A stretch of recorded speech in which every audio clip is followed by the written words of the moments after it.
खबर वही जो आपके लिए है ज़रूरी। एसएमडी न्यूज़ लेकर आया है हर अपडेट की गहरी पड़ताल और सच्चाई का आईना। मैं हूं आपके साथ और आप देख रहे हैं एसएमडी न्यूज़, हर पल हर खबर पर नज़र। दिल्ली सरकार ने प्रदूषण कम करने के लिए दिल्ली इलेक्ट्रिक वाहन नीति 2026 अधिसूचित की है, जिसके तहत सीएम रेखा गुप्ता ने भारी वित्तीय फायदों की घोषणा की है। इस पॉलिसी में ईवी दोपहिया वाहनों पर 30,000 रुपये तक का खरीद प्रोत्साहन और 10,000 रुपये का स्क्रैपिंग बोनस मिलेगा, जिससे कुल 50,000 रुपये से अधिक की शुरुआती बचत होगी। इसी तरह इलेक्ट्रिक ऑटो पर 75,000 रुपये और मालवाहक वाहनों पर 1.5 लाख तक की बचत संभव है। हालांकि निजी इलेक्ट्रिक कारों पर खरीद सब्सिडी नहीं है, लेकिन पुरानी कार स्क्रैप करने पर 1 लाख का प्रोत्साहन मिलेगा। इसके साथ ही सभी ईवी वाहनों को आजीवन रोड टैक्स और रजिस्ट्रेशन शुल्क से पूरी छूट दी गई है। Mirzapur the movie web series से कितनी अलग होगी, इसका खुलासा खुद गुड्डू पंडित यानी अली फजल ने किया है। उनके अनुसार इस फिल्म का वेब सीरीज के सीजन 3 से 4 या आगे आने वाले किसी भी सीजन से कोई लेना देना नहीं है। यह पूरी तरह से एक नई और फ्रेश कहानी होगी जो दर्शकों को बिल्कुल नए किरदारों और एक्टर्स के साथ सीजन 1 जैसा रोमांच देगी। इसे एक बड़े पर्दे की फिल्म के स्तर पर ही शूट किया गया है, जिसमें रवि किशन और जितेंद्र कुमार जैसे कुछ नए चेहरे भी नजर आएंगे। दक्षिण पश्चिम मानसून के सक्रिय होने से दिल्ली एनसीआर सहित देश के कई राज्यों में मौसम का मिजाज बदल गया है। मौसम विभाग ने दिल्ली में आज बिजली कड़कने और 60 किमी प्रति घंटे की रफ्तार से हवाओं के साथ बारिश का येलो अलर्ट जारी किया है। इसके साथ ही यूपी, एमपी, राजस्थान, बिहार और उत्तराखंड सहित उत्तर पश्चिम और मध्य भारत के अधिकांश हिस्सों में 2 से 7 जुलाई के बीच भारी से बहुत भारी बारिश, जल भराव और भूस्खलन की चेतावनी जारी करते हुए लोगों को सतर्क रहने की सलाह दी गई है। वरिष्ठ समाजसेवी अन्ना हजारे महाराष्ट्र सरकार की नई आरटीआई नियमावली के विरोध में 5 जुलाई 2026 से अनिश्चितकालीन अनशन पर बैठेंगे। उनका आरोप है कि आवेदन शुल्क 10 से बढ़ाकर 30 करना, पहचान का सबूत मांगना, शब्दों की सीमा 150 तय करते हैं, जान पर बजा सगा करना और जानकारी का मकसद पूछना जैसे नए नियम सूचना के अधिकार को कमजोर करते हैं। 90 वर्षीय अन्ना हजारे के स्वास्थ्य को लेकर चिंतित ग्रामीणों और कार्यकर्ताओं ने पुणे के अस्पताल में उनकी मेडिकल जांच कराई है। आंदोलन को समर्थन देते हुए रालेगण सिद्धि के ग्रामीण 3 जुलाई को सरकार की नई नियमावली के विरोध में प्रतीकात्मक पुतला दहन भी करेंगे। कर्मचारी भविष्य निधि संगठन ने सिस्टम माइग्रेशन और सॉफ्टवेयर अपग्रेडेशन के चलते ऑनलाइन सेवाओं के बंद रहने की समय सीमा को तीसरी बार बढ़ा दिया है। अब यह सेवाएं 2 जुलाई के बजाय 3 जुलाई 2026 को रात 12 बजे बहाल होने की उम्मीद है। 26 जून से जारी इस लंबे मेंटेनेंस के कारण लाखों सब्सक्राइबर्स और एम्प्लॉयर्स मेंबर इंटरफेस और एम्प्लॉयर इंटरफेस में लॉगिन नहीं कर पा रहे हैं। इसके चलते पीएफ क्लेम फाइल करने, पासबुक डाउनलोड करने, क्लेम स्टेटस ट्रैक करने और एम्प्लॉयर्स द्वारा रिटर्न फाइल करने जैसी सभी डिजिटल सेवाएं फिलहाल पूरी तरह ठप है। प्रधानमंत्री नरेंद्र मोदी ने कैबिनेट बैठक में सुपर अल नीनो के कारण मानसून की धीमी गति से निपटने के लिए एक बड़ा एक्शन प्लान तैयार किया है। सरकार ने कृषि, खाद्य, ग्रामीण विकास और जल शक्ति सहित 10 प्रमुख मंत्रालयों को अलर्ट पर रहने और सभी जरूरी की तैयारियां पूरी करने के निर्देश दिए हैं। देश के 12 राज्यों के लगभग 315 जिलों में कमजोर मानसून की चुनौती है, जिसमें से 111 जिलों में सिंचाई व्यवस्था 25% से भी कम है। बजट बढ़ाने और ग्रामीण क्षेत्रों में रोजगार के अवसर बढ़ाने की योजना है। साथ ही बिजली संकट से बचने के लिए जलाशयों के जलस्तर और वैकल्पिक ऊर्जा स्रोतों पर पैनी नजर रखी जा रही है। हाल ही में देश में कई बड़े घटनाक्रम देखने को मिले। दिल्ली सरकार ने सर्दियों के प्रदूषण से निपटने के लिए सख्त मास्टर प्लान लागू किया है, जिसके तहत बिना वैध पीयूसी के वाहनों को ईंधन नहीं मिलेगा। उधर पंजाब में मां बेटी सम्मान योजना की शुरुआत हुई, जिससे महिलाओं को प्रति माह 1,000 रुपये से 1,500 रुपये की वित्तीय सहायता मिलेगी। रक्षा क्षेत्र में नए सेनाध्यक्ष जनरल धीरज सेठ ने विजय रणनीति के साथ कार्यभार संभाला, जबकि defence acquisition council 1 lakh crore से अधिक के सैन्य कर आधुनिकीकरण प्रस्तावों पर विचार कर रही है। इसके अतिरिक्त अंतर्राष्ट्रीय बाजार में नरमी के कारण कमर्शियल एलपीजी के दाम घटे हैं। ग्रांट थॉर्नटन भारत और पॉलिसी वॉच इंडिया फाउंडेशन ने सरकार को 25,000 रुपये से कम कीमत वाले किफ़ायती स्मार्टफोन्स पर जीएसटी दर को 18% से घटाकर 5% करने का सुझाव दिया है। करोड़ फीचर फ़ोन उपयोगकर्ताओं के लिए स्मार्टफोन को किफ़ायती बनाना और डिजिटल इंडिया व वित्तीय समावेशन को बढ़ावा देना है। दूसरी ओर प्रीमियम सेगमेंट के महंगे फ़ोन पर 18% का टैक्स ढांचा पहले की तरह बरकरार रखने की सिफारिश की गई है। आरएसएस प्रमुख मोहन भागवत ने नागपुर में सिंधु एजुकेशन सोसाइटी के 75वें स्थापना दिवस पर कहा कि 1947 के बंटवारे के बाद पाकिस्तान से भारत आए लोग शरणार्थी नहीं बल्कि मातृभूमि और धर्म के लिए लड़ने वाले संघर्ष के योद्धा थे। उन्होंने अपनी पीढ़ियों की संपत्ति और कारोबार छोड़कर सोच समझकर भारत आने का फैसला किया। भागवत ने जोर दिया कि मुश्किल परिस्थितियों और भाग्य के सामने कभी बेबस नहीं होना चाहिए बल्कि लगातार प्रयास करना चाहिए। इसके साथ ही उन्होंने अच्छे इंसान बनाने और समाज कल्याण के लिए मूल्य आधारित शिक्षा पर भी विशेष जोर दिया। मिडिल ईस्ट में तनाव कम होने और अमेरिका ईरान के बीच शांति वार्ता शुरू होने से अंतर्राष्ट्रीय बाजार में कच्चे तेल की कीमतों में भारी गिरावट आई है।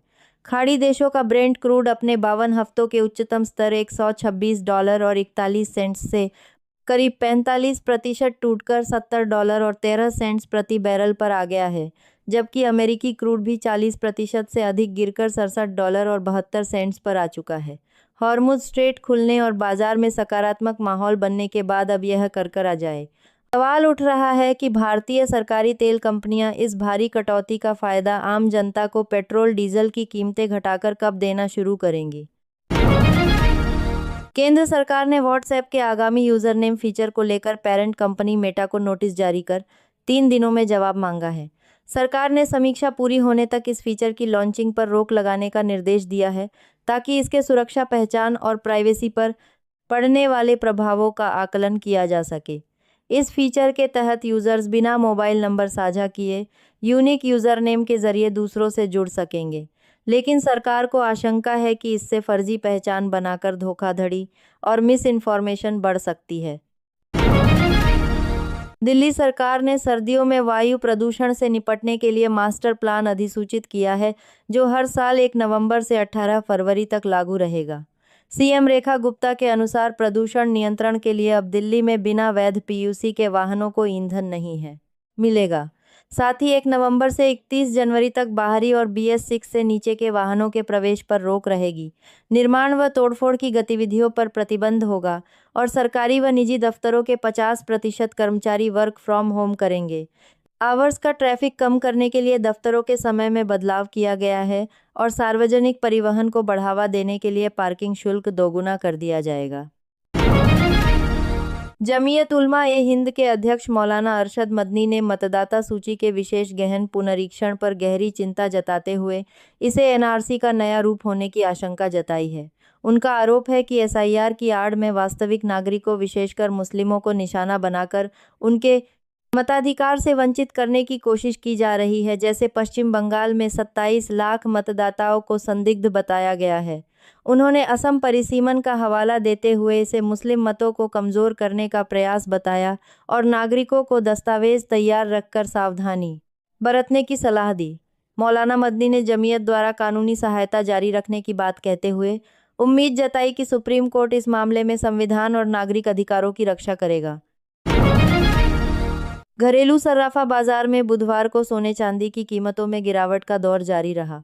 मल्टी कमोडिटी एक्सचेंज पर शुरुआती कारोबार में सोना करीब 1% टूटकर 1,41,300 रुपये प्रति 10 ग्राम पर आ गया, जबकि चांदी भी 2% की गिरावट के साथ 2,23,850 रुपये प्रति किलोग्राम पर आ गई। बाजार विशेषज्ञों के अनुसार अमेरिकी डॉलर में मजबूती, बढ़ती ट्रेजरी यील्ड और अमेरिकी फेडरल रिजर्व द्वारा ब्याज दरें बढ़ाने की आशंका से बुलियन मार्केट पर लगातार दबाव बना हुआ है, जिससे जून महीने में भी कीमतों में भारी गिरावट दर्ज की गई थी।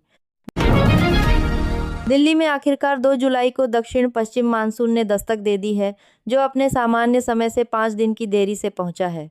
मौसम विभाग के अनुसार साल 2021 के बाद यह पहली बार है जब मानसून ने जुलाई महीने में दिल्ली में प्रवेश किया है। इस बारिश से दिल्ली वासियों को उमस भरी गर्मी से बड़ी राहत मिली है और न्यूनतम तापमान सामान्य से 5.1 डिग्री सेल्सियस कम दर्ज किया गया। आईएमडी ने दिल्ली सहित उत्तराखंड और हिमाचल जैसे राज्यों में अगले 3 दिनों तक भारी बारिश का अलर्ट।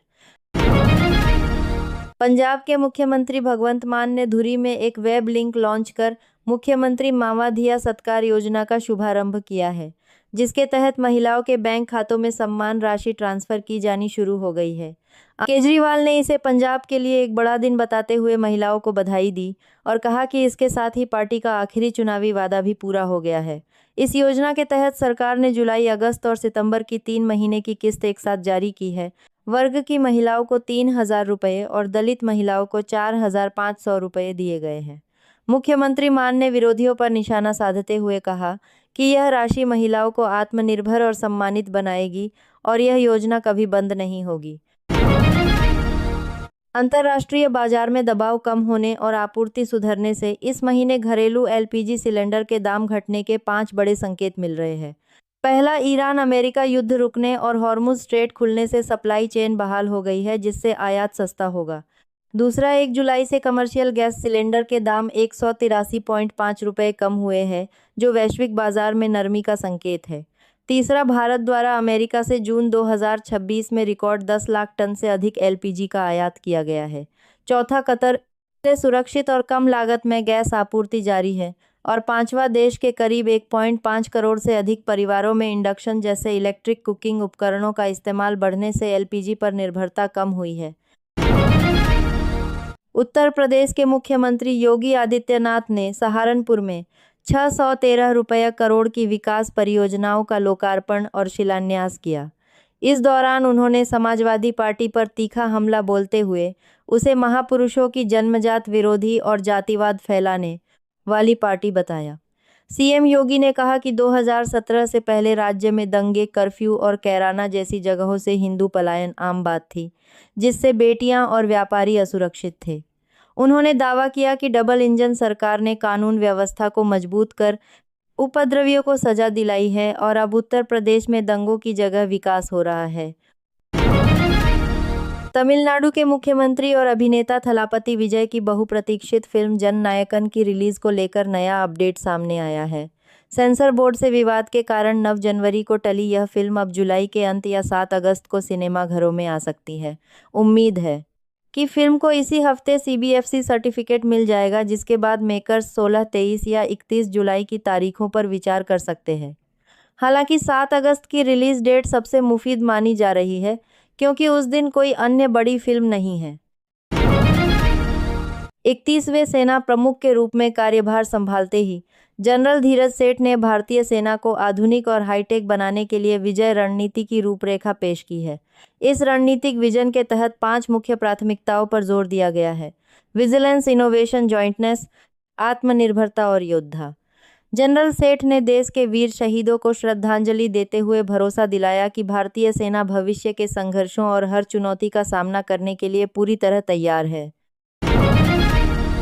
अयोध्या के राम मंदिर चढ़ावा चोरी मामले की गहन छानबीन के लिए मुख्यमंत्री योगी आदित्यनाथ ने विशेष जांच दल को अतिरिक्त समय देते हुए रिपोर्ट सौंपने की समय सीमा 15 जुलाई तक बढ़ा दी है। एसआईटी प्रमुख विजय विश्वास पंत द्वारा 23 जून को गृह विभाग को शुरुआती रिपोर्ट सौंपने और कड़े सुझाव देने के बाद ट्रस्ट के सदस्य की शिकायत पर पहली एफआईआर दर्ज की गई थी। इस मामले में अब तक सभी 8 नामजद आरोपियों को गिरफ्तार कर जेल भेजा जा चुका है। निष्पक्षता से जांच कर दोषियों को कड़ी सजा दी जाएगी और माना जा रहा है कि 15 जुलाई की अंतिम रिपोर्ट में कुछ और बड़े नाम सामने आ सकते हैं। दिल्ली में आखिरकार 2 जुलाई को दक्षिण पश्चिम मानसून ने दस्तक दे दी है, जो अपने सामान्य समय से 5 दिन की देरी से पहुंचा है। भारत मौसम विज्ञान विभाग के अनुसार साल 2021 के बाद यह पहली बार है जब मानसून ने जुलाई महीने में दिल्ली में प्रवेश किया है, जिससे दिल्ली वासियों को उमस भरी गर्मी से बड़ी राहत मिली है। आईएमडी ने दिल्ली सहित उत्तराखंड, उत्तर प्रदेश और हिमाचल प्रदेश जैसे राज्यों में अगले 3 दिनों तक भारी बारिश और गरज चमक का ऑरेंज और येलो अलर्ट जारी किया है।